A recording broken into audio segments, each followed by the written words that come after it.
All right. Thank you all for coming tonight. And if there's just a little bit more Chick-fil-A in the back, so if you haven't grabbed it yet, feel free to. And thank you all for coming. Of course, before we get kicked off and we have Patrick from Netflix coming up, we'll have to start off with just a couple announcements. As we've talked about for the past couple of weeks, and with class signups coming up this week and next week, there's 4 credit research work. If you want to work with the CS professor on a project that's in your innovation lab, your research group, or even something you're just working on your own, you have an idea, you want to get 4 credit, replace an elective, replace a class with the project that you're more interested in. You're able to do that and work with an actual professor and get really far and even work on your own publication. If that's something you're interested in, you can either select the professor you want to reach out to, or if you're not sure who to work with, what project to work on, and you're just interested in the idea, Dr. McCovey's happy to help you and provide which professor to reach out to based off your interests and expertise. So, and feel free to ask myself any questions about that after as well. And jumping into what our speaker events look like, as a reminder, there are high-level learning, where a lot of you have been working on projects in our innovation labs, over halfway done here now. And looking at our timeline for the past couple weeks, we have Netflix, a senior engineer from Netflix, and MSOE alum out here tonight. Past couple weeks did some great speakers, and next week we have the Hacksgiving Hackathon kicking off.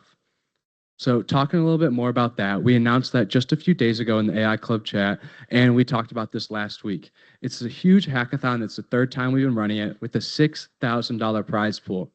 And it's just a few days. You can sit down, grind with some friends on a weekend, and win a few $1,000s. And it's a super fun experience that a ton of students inside and outside of AI Club come and compete, working with the Milwaukee Domes. And the kickoff is next week at the same time in the Derrick's Hall atrium. And there's going to be free food, developmental tools. You're going to be connecting with the judges, working on a problem that's super interesting. And the best thing about this, we've had pizza, we've had Chick-fil-A at a bunch of our events, but on the judging day of Hacksgiving, our yearly tradition, we have Chipotle burritos. So, your group that's presenting, your group that's competing, you get to reserve yourself a burrito. And make sure you scan that QR code, because if you're not signed up for it and you're not in that, you're not able to get one of the burritos. So make sure you do sign up for Hacksgiving. And based off of last year's feedback, this is a new QR code where last year we had a ton of people on their own go over to Discovery World, and now we're actually offering a transportation and free entry into the Milwaukee Domes. So if you're interested, on the Friday, so next Friday, from 2 to 4 p.m., we're going to be busing students over to and from and getting them free entry to the Domes. So if that's something you're interested in for Hacksgiving, we've got about 20 slots and about half of them have been taken so far. So if you're 100% sure you want to go, you need transportation, and you're available, feel free to sign up for that form. And to cut my talking short here, what we're here for today is hearing Patrick from Netflix talking about his journey from being an MSOE student to a senior software engineer at Netflix, learn a little bit about his hiring advice inside and outside of Netflix, and feel free to ask questions throughout the entire event. And of course, your reminder, ask questions, get merch we have here up at the front. And can I welcome Patrick Zawinski?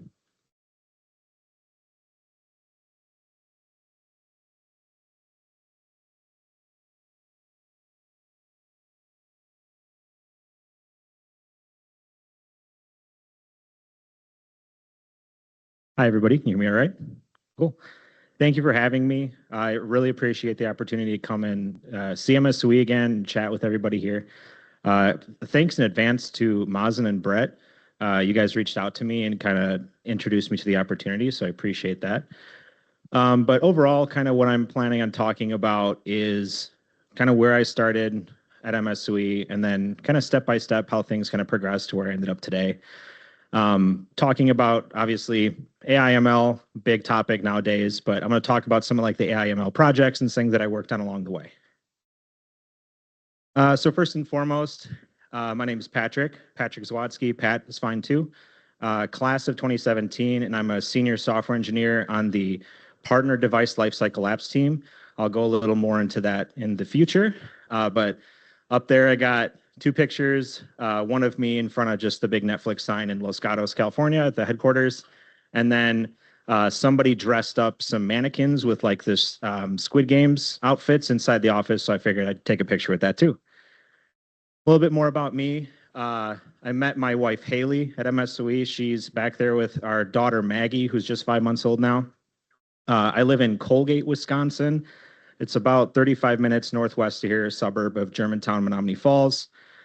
I'm really big into like backcountry hunting, backpacking type stuff. So I've been out west a couple times, and the third picture there is me and a couple of my hunting buddies. We're sitting out by like a water reservoir, getting some filtered water for ourselves for the day. Other than that, I really enjoy competitive archery and competitive rifle shooting. So like those are two big hobbies, I guess, that I focus on kind of outside of work.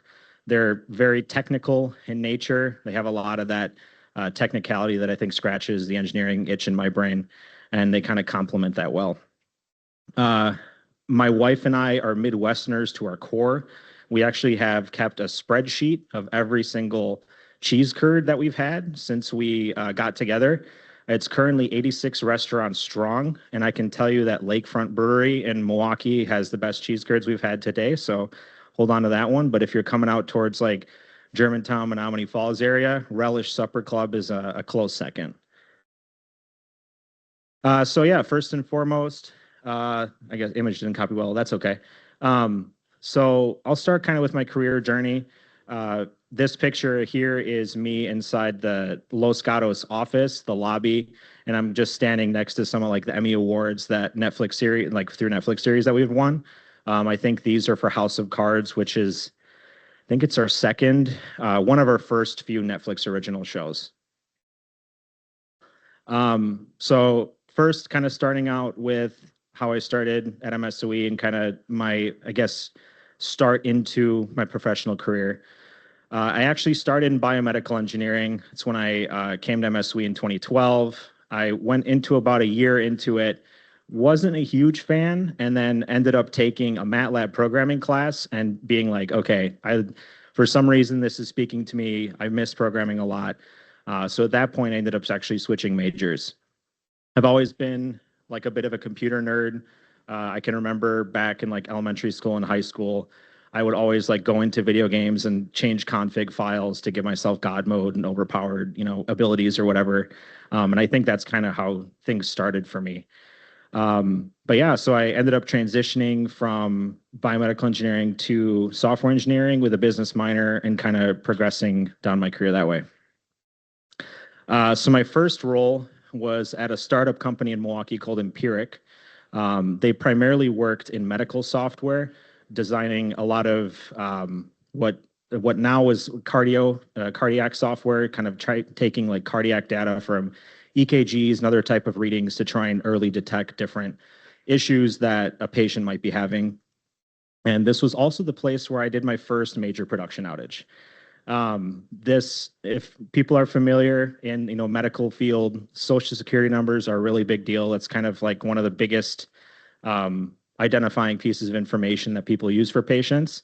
I thought I was going to be really cool, make an impact, and make just a really simple regular expression that would check these social security numbers, make sure they're valid before we would put them in our database and save them that way. That part worked. Everything was great. The part that I forgot to check was encrypting and decrypting correctly for these social security numbers. So when I went to go write a function to clean out all the existing data in the databases, I didn't decrypt it. So I ended up checking these strings that were just completely wrong and wiped every single social security number in our production database. So needless to say, always test your code, make sure you know that your things are working the way they should be, and understand things end to end. After that, I ended up going to GE Healthcare, where I took a job as a senior software engineer. And I worked in two areas primarily. First and foremost was what was called Brilliant Factory. So it was a lot of applications that were around lean methodologies and helping make sure that when they're manufacturing CAT scans, MRI machines, X-ray machines, et cetera, they were doing so in a way that was efficient and alerting of like supply shortages and that type of stuff ahead of time. The other application that I worked on, and this was actually kind of more in like the ML space, was an application called workforce optimization. So if you can think about how we have CAT scans, MRI machines, that type of stuff in a lot of different medical facilities across the globe, GE Healthcare would hold service contracts with those companies. And part of that issue is that it was challenging to figure out where do we put technicians that, one, know the machinery that has to be repaired, but also put them in a place where it's the most optimal for them to be close to particular hospital units and whatever may be. In that role, I ended up teaching myself React. I was a lead web developer on that application and led a lot of what was early React development and JavaScript development for that role. Yeah, I'm just kind of reading through my notes, making sure I got everything. But yeah, so overall, the workforce optimization piece was the first like big application that I actually started working on, and kind of progressing from there. And then after GE Healthcare, I went to work at Northwestern Mutual. This was a company that I started working for and started learning a lot more about, I guess, like full stack development, GraphQL backends, that type of thing. I worked in two primary areas. One area was an application that would help our customers track how they're doing against their financial plan. So you can imagine, if you're coming in, speaking with your financial advisor, trying to figure out what steps do I need to do to save up for a house, they would help you figure out that plan, and then they would build that plan for you, and then you could connect your financial accounts to that, and we'd be able to tell you in real time how things are progressing. Likewise, your financial advisor would be able to reach out to you and say, hey, how are things going? You look like you're really ahead of schedule. Maybe you can kind of taper back, that type of stuff. I also ended up working on financial planning software. So a lot of those financial advisors would use the software that we would create for them to build these financial plans. And that was one big aspect of what I worked on as well. The big thing I think that I was very advantageous for with one of my roles with Northwestern Mutual was having a really good mentor, a mentor who I could be very candid with and have great opportunities to speak openly and get feedback from them about how I was doing in my work, how I was progressing my career, kind of what I wanted for my career. I think at this point I still really didn't know. I was kind of in this mindset where, maybe I'll end up in management one day, maybe one day I'll just keep being a software engineer. I wasn't really sure. But my mentor at Northwestern Mutual really helped solidify what I think helped me get to where I am today. Additionally, he also kind of taught me to suck up my ego and try to be a lot more humble just in day-to-day work and the things that I would produce. He helped me get a lot of value in understanding leak coding, problem solving, type of system architecture type stuff. A lot of, I think, core skills that are important as a software engineer to learn, not only for your own ability to be better, but also to be able to communicate better with companies and advance yourself in your career. So after Northwestern Mutual, my first, I guess, role in tech was at a company called Twilio. I guess by show of hands, how many people have heard of Twilio? I got a couple, okay. So for folks who aren't familiar, Twilio was one of the first companies to build APIs that would allow people to send text messages, receive text messages, communicate over the phone, all with your computer. So you could, a lot of the time, actually nowadays, if you get like a two-factor authentication code that comes to your phone when you're doing online sign up, there's a high chance that's coming from Twilio. The part of Twilio that I worked in was called Segment. And Segment was effectively like a customer engagement tool. And we would help our customers, businesses like big e-commerce companies that would take our software, put it in their software, and be able to understand how their customers are interacting with products they're purchasing, maybe different patterns that they're identifying throughout their application.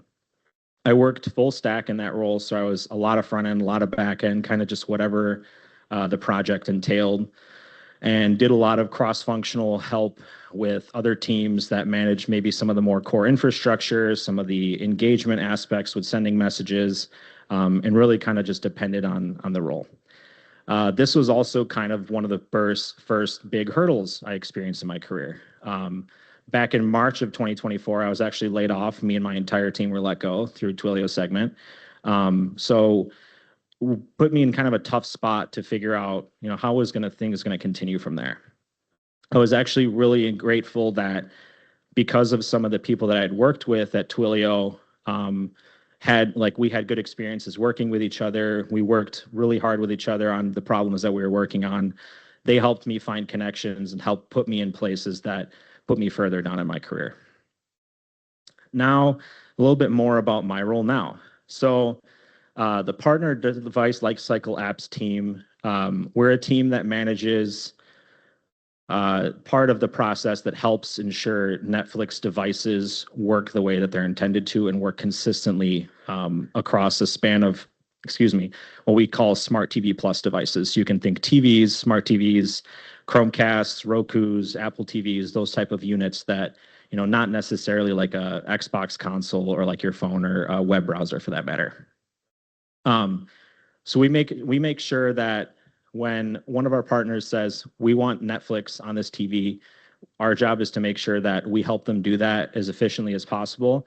We also help them do that in a way where Netflix is represented well and our features, our content is served to our members the best way that it can be.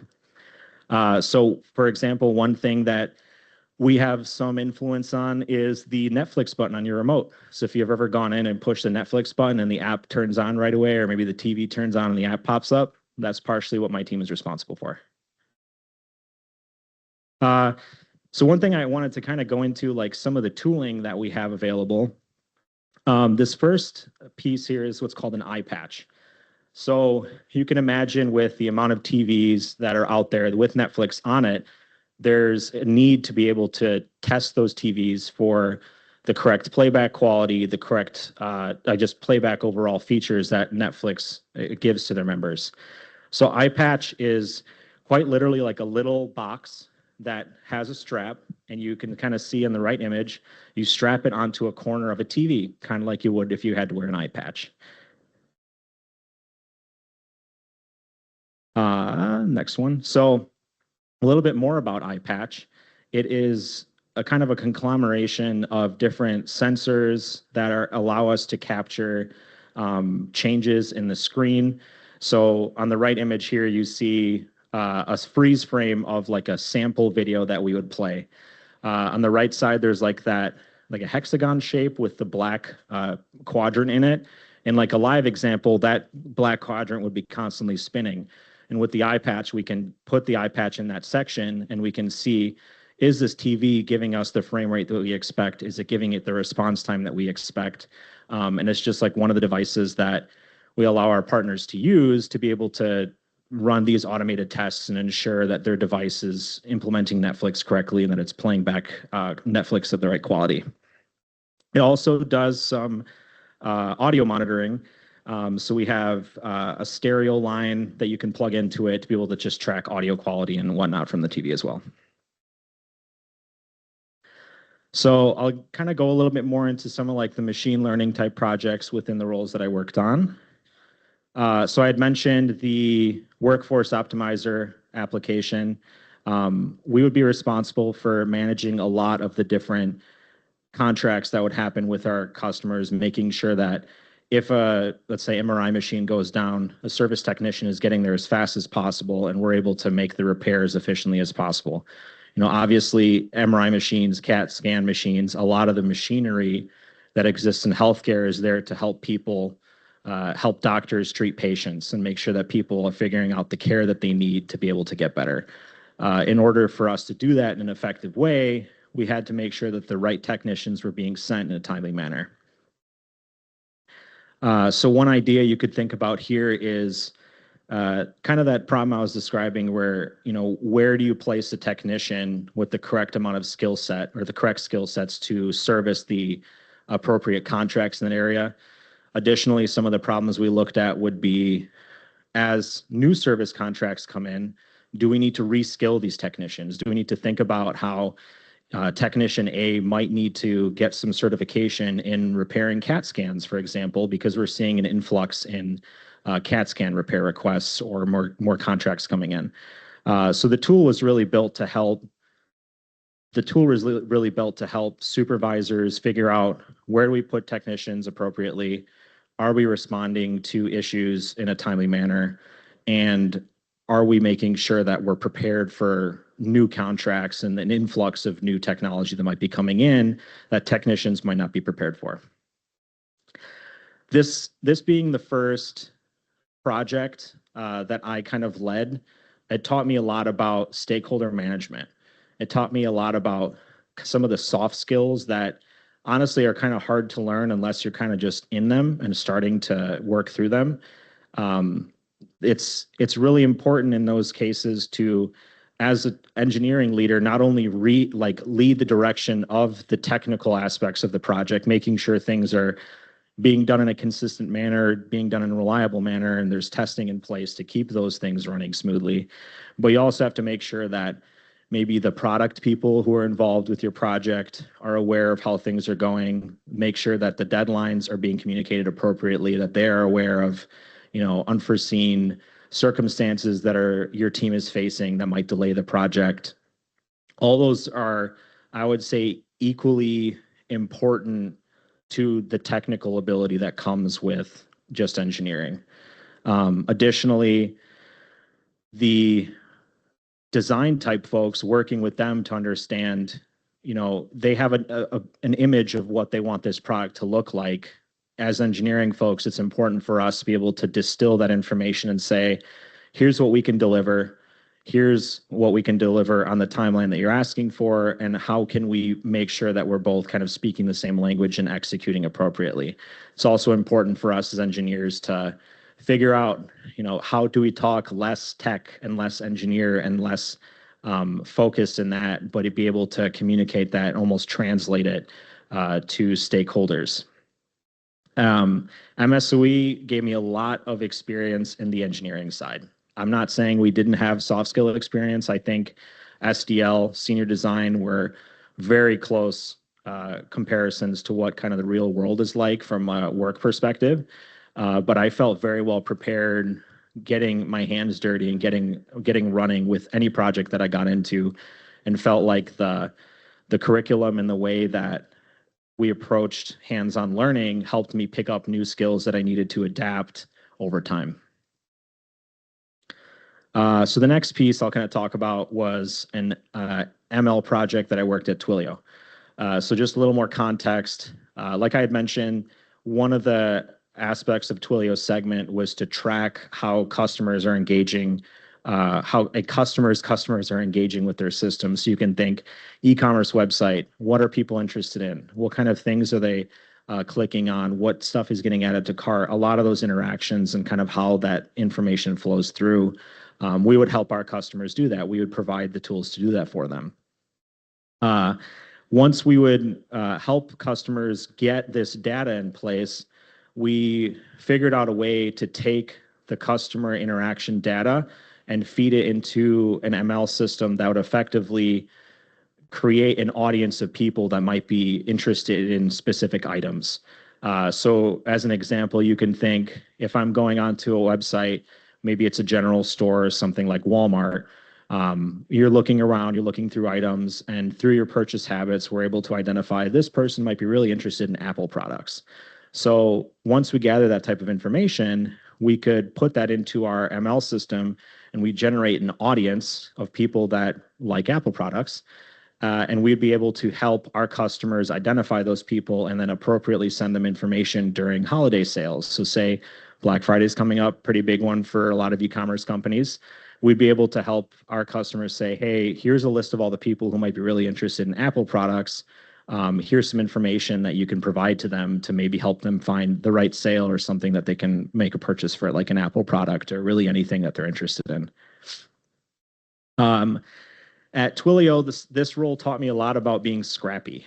The challenging part, I think, especially, this was a time when like the AI ML craze was ramping up. It was starting to get very popular. So there was a lot of demand to get things done and get things done quickly. In a professional environment, it's difficult to understand when you need to make a trade-off technically in order to meet a deadline, but also make a trade-off that's not going to bite you later. I think this project helped me understand a lot of those things because I had to figure out what were the appropriate shortcut sounds like a bad term, but what were the appropriate steps that I could take to deliver the feature and deliver an impact as quickly as possible, but also not make it so that, say, this product does really well in 6 months and it starts to grow quickly, we don't end up having issues with customers calling us because something's breaking and we're not able to keep up with that scale and demand.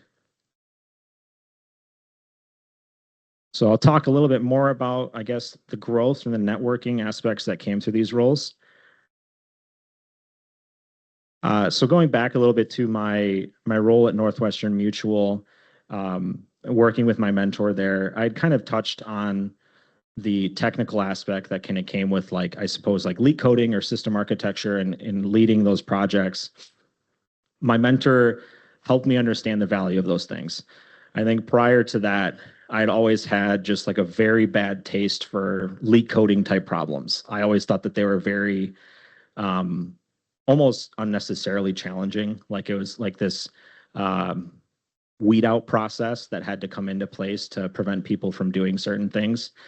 I think forcing myself to swallow my ego on that was huge because not only did I force myself to kind of do something that I always thought was stupid and I wanted to avoid, I started to do that and started to understand the value of it. But I also started to actually find an enjoyment in the leak coding aspect. There's a lot of like the coding problems and things like that that may on surface level look just kind of unnecessary. Like, you know, why should I implement this sorting algorithm this way? There's a library I can download that'll do it for me. That seems kind of dumb. At the same time, doing those problems helped me not only understand a little bit more about like languages and algorithms and how those things work, but it also helped me understand problem recognition. And I'd argue that is a huge aspect to, I guess, leak coding in itself and also just like system design exercises. The more that you do those things, the more you start to recognize that a lot of problems you'll run into in your engineering career are pretty similar. You know, there's always going to be some exceptions, but from a technical aspect, there's a lot of really similar problems that show up to you, but they have maybe some different terminology behind them that makes it a little confusing. Maybe some things are kind of hidden. There's some different twists on the same problem, but a lot of those problems kind of are the same. And as you work through like leak coding and system design type stuff, you start to recognize those situations and you start to get better at identifying when can I make a trade-off that's appropriate? When can I make a decision that is going to be better for me to make an impact now and to help this project succeed versus, you know, just a really quick hack or shortcut to get something out the door, but bites me in the future. So networking. This was another one of those terms that I really disliked. I think the term is a little overused. I feel like sometimes it implies people need to like force making connections with each other out of like this need to gain benefit from somebody else. But in reality, networking in itself, from I guess how I've interpreted it and how it's benefited me, is just kind of staying in touch with the people I've worked with. A lot of the people that you'll work with in your career, maybe your classmates on a project that you're working on now, you're all in it together. You're all learning the same things together. You're all trying to figure out how things are going to proceed. And as you evolve in time, you start to kind of find appreciation for the struggles and things that you went through together. And eventually you might up making a connection with somebody over time and been friends with somebody who ends up at a really place you really like, maybe a place you're interested in working at. Ultimately, that was one of the big steps that helped me get into a role in technology. I had, you know, like I had mentioned, I'd gotten laid off, and I was really fortunate that a lot of the people that I'd worked with prior to that liked working with me. They respected the work that I did, and that was very beneficial to helping me find a new step. Frankly, you know, very lucky that it ended up the way that it did. Taking a arguably step up in some places doesn't always happen when you're knocked down. So it's really important to try to nurture those relationships in a way that as time progresses, you're able to keep things in the loop and hopefully get something out of it in the long term. And kind of on the flip side too, networking is a two-way street. Help each other out. If you see somebody else maybe that you've worked with in the future who ends up getting laid off too, you could be beneficial to them. It doesn't even have to be helping them get a job somewhere or referral somewhere. You can help them interview. You can help them, figure out how to do these leak coding problems or help them kind of ease the nerves that come with that process. And kind of topping on that more, resilience and managing setbacks. Always be learning, no matter what. I think that's like a core tenet that somebody had kind of introduced to me in my first job. I remember at my first role, I had one of these senior engineers who I'd really respected had told me, Patrick, you have this curiosity for learning that is rare. Keep satiating that and keep focusing on that, because that's going to help you progress in the future. And I'm very lucky that that's the case that it is. Maybe that's just how I'm wired. I'm not sure. But having that always be learning why mindset is, I'd say, is beneficial in all parts of your life, not necessarily just professional. But I think that's a big aspect of it. The other part of managing setbacks is just coming with the term is that you won't always be able to control your career trajectory. Things can happen. COVID happens. Economies change. Businesses change. Being adaptable and understanding what things you can control will always put you in an advantageous position. I think that it's very easy to fall into a mindset that this has happened to me. It's tough to figure out how to navigate that emotionally, financially, all the things that kind of come with it. But recognizing what things you can and can't control and then focusing on the things that you can control help you kind of get yourself out of those scenarios. On that note too, kind of circling back to the networking side of things, even today, you can control how you prepare yourself in life and how you treat your work and your projects. The people that you work with are the same people who are going to help you grow in your career, maybe help you learn something and progress in your future. But a little bit of doing your best every single day helps make sure that you get to your best in the future and progress from there. I'm gonna keep hammering on those same things because I'm hoping everybody kind of gets the gist of it. It's cliche, but be comfortable being uncomfortable. Be a lifelong beginner. Look for those new things that are constantly appearing. I think engineering is a really cool field because you get to do a lot of interesting problems and solve a lot of interesting things. But the part that can be very frustrating is how quickly things change. I think anybody who works in technology nowadays can see how rapidly this landscape is evolving with AI, with just software engineering in general. Being a lifelong beginner helps you navigate those challenges and helps you prepare yourself for all the different things that will change in the future. I don't think I realized how these projects impacted me until I made this presentation. A lot of those projects that I had mentioned were not like the core focus of initially what my team was on. I had other stuff that was going on too, but these were projects that I had kind of stepped up for and said, this sounds really cool. This sounds fun. I'm going to work on it with somebody and we're going to make something happen. And that's kind of where I talk about you and your team are in it together. You shape each other's future. Stepping up on those projects, struggling through challenges together and figuring out how to make something of it has arguably been some of the best memories I've had working and also some of the best relationships I've made with folks because of it. The next step I would say is very important, more when you start working, I think, professionally, is identifying opportunities in your company that you can make an impact. The reality is that there will, always be business priorities and needs for what you and your team per se have to execute on, things you just have to get done.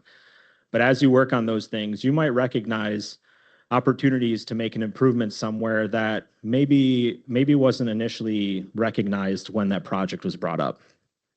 Finding those opportunities, I think, creates creates new opportunities for you, but it also kind of forces you to step into those new projects, new challenges, and helps the business understand why it's important, why the things that you're doing are important. Then finally, mistakes happen. You will make mistakes, like just straightforward. It's how you learn, it's how you grow. Just make sure that when you make mistakes, you don't repeat the same ones. Make sure you understand and test your social security number regular expression properly so that you don't wipe down production. Going back to more of, I guess, the technical side of things, practice the coding and the architectural skills. I think in the world that we're kind of entering with AI and a lot of the LLM tooling that comes out with it, the fundamentals, I will argue, is more and more important than ever is. There's a huge importance to understanding why technology, the program, the services that you're working with are working the way that they are. Because ultimately, while the tooling is improving at a very rapid pace, it still also hallucinates and makes mistakes. And you as an engineer need to be able to recognize those things and rectify them. Ultimately, we are still responsible for the products that we produce, the code that we produce. And even though there's tooling available that helps us do those things quicker and more iteratively, it's still not really a shortcut for understanding the fundamentals and the foundations of React, Java services, SBN, databases, you kind of name it. It kind of really applies in different aspects. And yeah, final thing, I'll just kind of wrap up one more time on, make sure you're fostering those friendships and those relationships with the people that you work with. One day, the economy might change, the world might change, and you might find yourself in an unadvantageous position. But hopefully through the work that you've done in your past and through the impact that you've made on the businesses and the people that you've worked with, you've put yourself in a position that you can come out ahead. And at the same time, you've put yourself in a position where you can help others who might be going through something challenging as well. All right, so that is my whole spiel on myself and my career journey. The next thing I kind of want to talk about is Netflix and kind of the culture there, things you can kind of pay attention to. I provided a couple links on the left-hand side. The one section is just the new grads page. From my understanding, hiring typically happens in like September, October. So that's around the time that you can look for, prior to that, look for when you can find applications that you can apply to. That YouTube channel, We Are Netflix. Netflix, a core aspect of it is culture. There's a lot of very, I guess, Netflixy type terms in our culture that exist. And the We Are Netflix YouTube channel has a lot of different videos and information that can help you understand that. I can speak from personal experience that I very much watch those videos plenty of times to understanding, A, is this something I want to do? Like, is Netflix going to be a right fit for me? And then B, it's good interview prep. It helps you kind of get on top of things. The next thing I wanted to bring up too, so the new grad program is actually pretty new to Netflix. Up until a couple years ago, Netflix was a very flat organization engineering-wise. We had mostly senior engineers, and that was it. That has started to change, and new grads have started to become more and more important in the company. But with that, a lot of the information there, I think, helps kind of distill what that process would look like. Then the last piece kind of on the culture, there's that newsletter link at the bottom. I probably should have thrown up a QR code, but we're here. That's a really good newsletter. I believe it's a podcast actually, where our CTO met with the gentleman who runs the Pragmatic Engineer. Fantastic newsletter if you're really interested in. Does really great breakdowns, a lot of technical problems. But there's a really good podcast that was recently released that talks about technology at Netflix, culture at Netflix, and kind of just everything that surrounds that. All right. And then the last piece I'll kind of leave you guys with on that. Just general career advice, I'd say, interview advice. I would say study the culture, understand the culture really anywhere you're going to go. At Netflix, it's particularly important. But that's one piece to pay attention to. The next ones I would say curiosity, candor, humility, and receiving and giving feedback are paramount. They're incredibly important to be able to, I think, be effective in your career or just be effective in interviews in general. The other thing that I feel is always over talked about, but is very, very effective is the STAR method for interviewing, the situation, task, action, response. Hopefully I remember that correctly. Being able to talk about yourself and talk about the things that you've done in that format makes it easier for you to, I guess, honestly calm your nerves when you're doing interviews, when you kind of have that stuff rehearsed in your head, but also makes it very clear to your interviewers what you're talking about and helps them distill the information in your experience. And then finally, ask questions. Interviews always can kind of be seen as you yourself or me sitting down in front of somebody who at the company I'm interested in asking me questions. I think the big benefit to technology and just software engineering interviews is that they're a two-way street. When you're working on a coding problem or a system design problem in an interview, have a conversation, talk about why you're doing something, or maybe ask clarification to your interviewer. Is this the right path that I'm going down? Do you think I could be doing something better? I can speak from personal experience that in some roles that I've interviewed for, I guess, done the interviewing, probably better to say, folks who don't have the communication, it makes it hard to help people progress in the career and help people progress in the interview. You know, if people start going down a path for a problem solving and I kind of, I guess, throw them a feeder question or a fishing question and say, hey, can you tell me why you're doing that? Trying to lead them off of that path. Listen to that. Listen to that feedback. Listen to how you can adapt to that. The folks who don't end up usually going down a path that they can't recover from. And the short 45 minutes, maybe 1 hour that you have to wow your interviewer is now gone. So make sure that when you treat interviews, you treat them as a two-way conversation. You try to ask clarifying questions, and then you're able to dive into the problems that you're solving. And that's it. That's all I got for you guys. Thank you again for having me, and I really appreciate being here.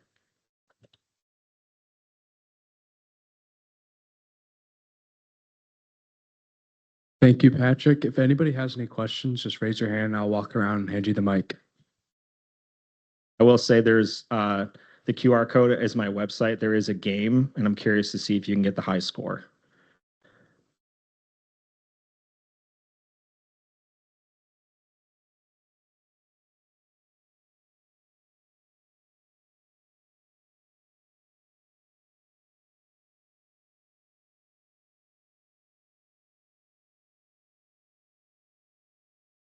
Hello? Okay. Hi, Patrick. What are your thoughts on vibe coding and how does it feel to be an engineer before ChatGPT and looking up problems and solutions on Stack Overflow? What do you feel like has that helped you? And what advice do you have for the freshmen and sophomores here who I hear are vibe coding most of their labs? I know Dr. Chill is sitting right there. This is a complaint I've heard. Yeah, that's a great question. I think vibe coding is very tempting. It's very hard to not want to ask Claude, Sonnet, whatever LLM that you're working with, how to solve this problem. On the flip side, I think that the position that new engineers are in today is very advantageous. You have basically a person that you can communicate with about how you want to solve problems. I think in my day to day, I like to use a lot of AI tools to kind of do like thought experiments or prototype things quickly on how I would approach a problem. I think if you're a new engineer trying to get into software engineering, make sure you're focusing on those fundamentals and talk with an LLM about how you would implement something. Try to do your best not to let it implement stuff for you. Figure out how to do that yourself. But I don't think it's a bad idea to converse with them back and forth, learn, treat it like you're talking to somebody about how to solve a problem. Maybe ask it, hey, what if I did this? What would happen? I think it accelerates a lot of the learning opportunities that are presented to you.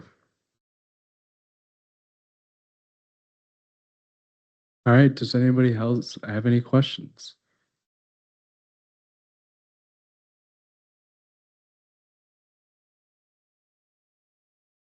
Hi, I was curious, you talked about like lead coding and system architecture, helping you with interviews a lot. How has the interview process changed as you transition from like a new grad to the senior engineering side of things? And also, do you have any good resources for learning system architecture? Yeah, great questions. So I guess the first one, how has interviewing transitioned? I think as you get deeper into your career, system architecture tends to matter a lot more. Um, Early on, a lot of the problem solving and kind of just like coding aspects and understanding how languages work, that was really important. And obviously, it's been a little while, but those things change. And I think as it became more senior, a lot of the soft skills, stakeholder management questions were important. I don't want to say project management, but kind of like leading a project and helping ensure things are on track technically and looking sound technically. Those aspects are more important. And then, yeah, system architecture. And then, sorry, could you repeat that second part of your question? Yeah, YouTube. Honestly, there's tons of different ones. I think I've watched this one video about how to design Spotify like 20 times. So there's a lot of those little things that are really great to watch. And sometimes I would just like whiteboard or take a piece of paper and just think about, oh, how would I do this? It's also kind of a fun exercise if you have a tool that you work with or an app that you work with on a day to day, think about how you would design it and maybe try to like maybe reverse engineer how certain systems that you work with in a day to day are. That's another really good practice. But yeah, other than that, like there's a bunch of different. Unfortunately, I don't have them off the top of my head, but if you reach on them, I can give you some examples on YouTube and different resources that way. All right, thank you. Does anyone else have any questions?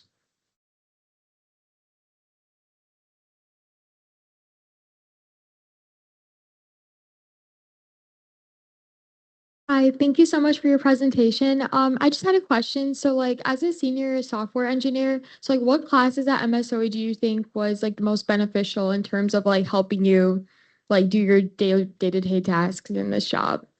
Yeah. So a little caveat. I don't think computer science as a major existed at MSOE when I was here, so I was software engineering.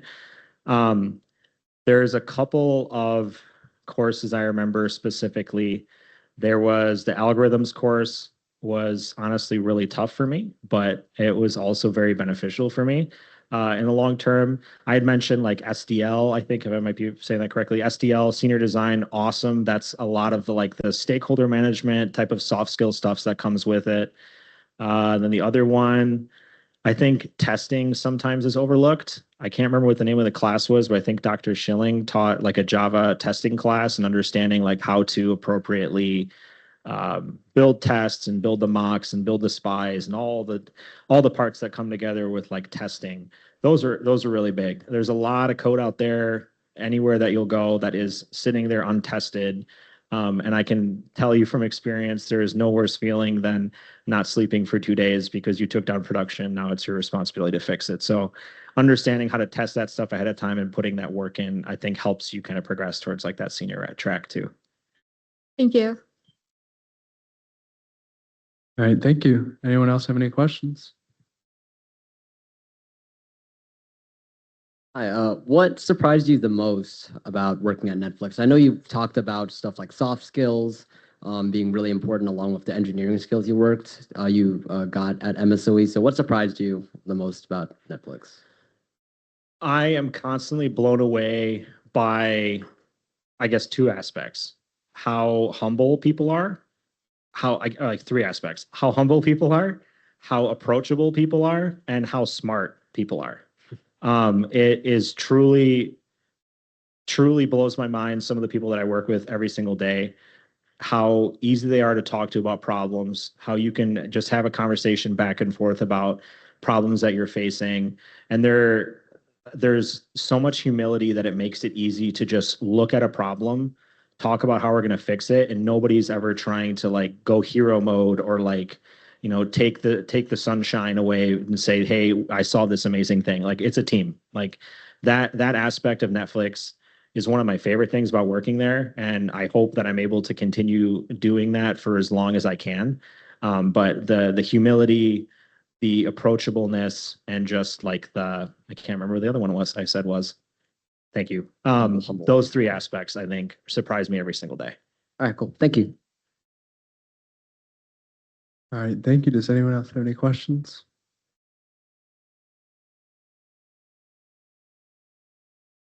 How has your role changed as you've moved from like more junior software roles to a senior software role? Yeah, it's a good question. I think it's focused less on implementation and more about vision, I guess is a good way to put it. So obviously the day-to-day of creating features, creating stuff is important. And I think as I progress more in my career, I still do a lot of that and I really enjoy doing a lot of that. But I also think a lot more about, oh, what if we consolidate these two services together and eliminate this one thing? Is that going to be better for us for where product wants us to go, for demands we might be reaching in the future? So it's a little bit of mix of that, like, I guess, architecture, but also understanding more the business side of things and finding the bridge between them. In general, yeah, the architecture side of things, stakeholder side of things, vision related stuff to figure out how you can make this application better or consolidate pieces, eliminate stuff. It's always nice to have less alerts coming through when you're on call. So figuring out how to make those things better is probably more important as you get deeper in your career. Thank you. Any other questions?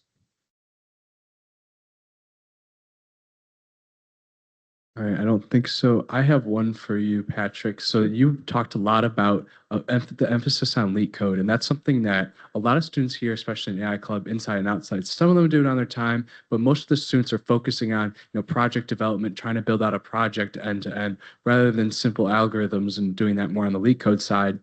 What would you say like the emphasis on that, the ways that to jump into that and not face that huge wall and try to climb that as quickly as possible? Yeah. So I appreciate you brought that up too, because I don't want to belittle like project work.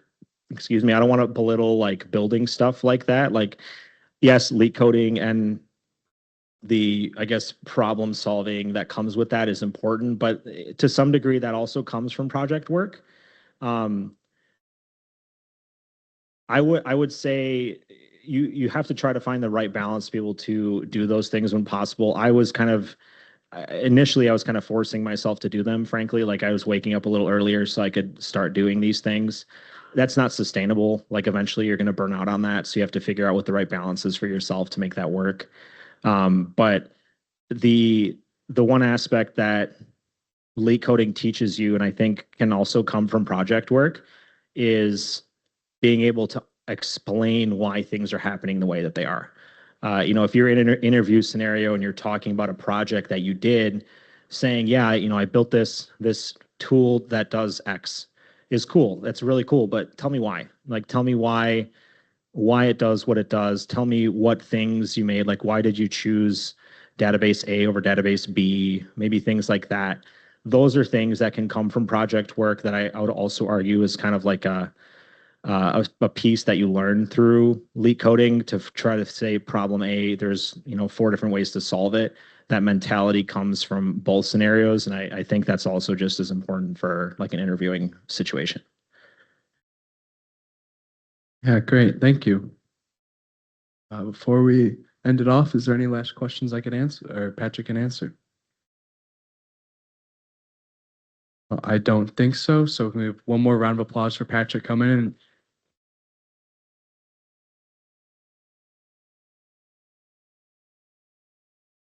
I imagine he'll be here just